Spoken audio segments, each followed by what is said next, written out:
Boche gold and diamonds. Buy now, pay later. Motor വാഹന വകുപ്പിലെ ministerial ജീവനക്കാരുടെ സ്ഥാനക്കയറ്റ സാധ്യതകൾ വെട്ടിക്കുറച്ചതിനെതിരെ ഒറ്റപ്പാലം ജോയിന്റ് RTO ഓഫീസിൽ വേറിട്ട പ്രതിഷേധം.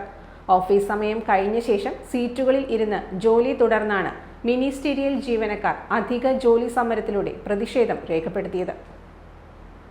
മോട്ടോർ വാഹന വകുപ്പ് സ്റ്റാഫ് അസോസിയേഷന്റെ നേതൃത്വത്തിൽ നടന്ന സമരത്തിൽ ഓഫീസിലെ 11 മിനിസ്റ്റീരിയൽ ജീവനക്കാർ പങ്കാളികളായി. ജോലികൾ തടസ്സപ്പെടുത്തിക്കൊണ്ടുള്ള സമര രീതികളിൽ നിന്ന് വ്യത്യസ്തമായി ഓഫീസ് സമയം അവസാനിച്ച ശേഷവും രാത്രി 8 മണിവരെ ജോലി ചെയ്തായിരുന്നു പ്രതിഷേധം. സ്ഥാനക്കയറ്റ അവകാശങ്ങൾ സംരക്ഷിക്കണമെന്നും വിവേചനം അവസാനിപ്പിക്കണമെന്നുമാണ് സമരക്കാരുടെ ആവശ്യം. സംഘടനയുടെ നേതൃത്വത്തിൽ സംസ്ഥാനത്തൊട്ടാകെ നടന്ന ഈ വേറിട്ട സമരമുറയ്ക്ക് പിന്തുണ പ്രഖ്യാപിച്ചാണ് ഒറ്റപ്പാലം സബ് RTO ഓഫീസിലും രാത്രി വൈകിയും ജീവനക്കാർ ജോലിയിൽ തുടർന്നത്. വരും ദിവസങ്ങളിലും പ്രതിഷേധ പരിപാടികൾ ശക്തമാക്കാനാണ് തീരുമാനമെന്ന് സംഘടനാ ഭാരവാഹിയും സീനിയർ ക്ലർക്കുമായ PV സുബലക്ഷ്മി പറഞ്ഞു.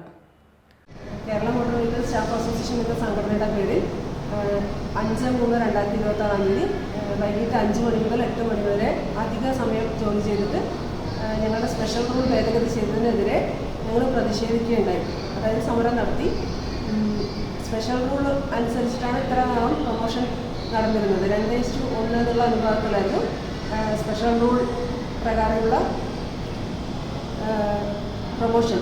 അതിന് 21/2/2026 8:1 എന്നാണ്. അതിനുള്ള നടപടിക്രമങ്ങളൊന്നും തന്നെ പാലിക്കാതെയാണ് സ്പെഷ്യൽ റൂൾ ഭേദഗതി ചെയ്തിരിക്കുന്നത്. അതിനെതിരെ ഈ KMPDS എന്ന സംഘടനയുടെ നേതൃത്വത്തിൽ കേരളത്തിൽ മുഴുവൻ എല്ലാ RTOസിലെ ജീവനക്കാരും സമരം നടത്തുകയുണ്ടായി. അപ്പോൾ അതിൽ ഒറ്റപ്പാലം ഓഫീസിലെ ജീവനക്കാർ 11 പേര്, മിനിസ്റ്റീരിയൽ സ്റ്റാഫ് 11 പേര് പങ്കെടുത്തു. Time kids pre school, Mannannur road, Vaniyamkulam. .view news. കാഴ്ചകളാണ് ലോകം, കണ്ടു തുടങ്ങുക.